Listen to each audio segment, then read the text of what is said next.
I carabinieri della sezione di San Biagio Platani, coadiuvati dai colleghi dell'aliquota operativa della compagnia di Cammarato, hanno arrestato in flagranza di reato un 19enne di Catania, responsabile in concorso di una truffa aggravata perpetrata con il cosiddetto metodo del sedicente carabiniere.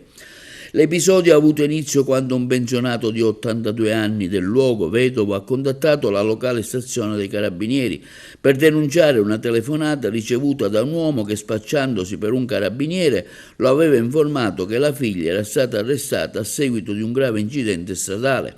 Per ottenere la sua liberazione gli era stata richiesta un'ingente somma di denaro. Poco dopo il 19enne si è presentato presso l'abitazione dell'anziano per ritirare la busta contenente 500 euro in contanti e vari monili in oro.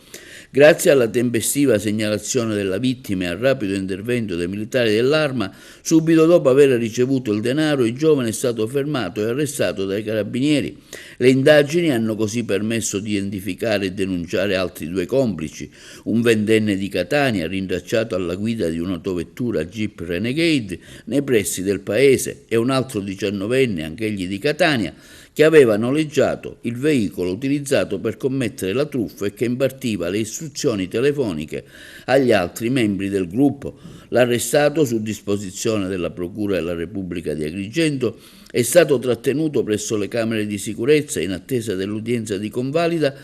nel corso del quale il giudice convalidava l'arresto e disponeva per l'uomo l'obbligo di presentazione alla polizia giudiziaria nel luogo di residenza. L'operazione testimonia l'attenzione e la prontezza dei carabinieri nel contrastare i reati ai danni delle fasce più vulnerabili della popolazione, come gli anziani, vittime spesso prese di mira con sofisticati schemi truffaldini.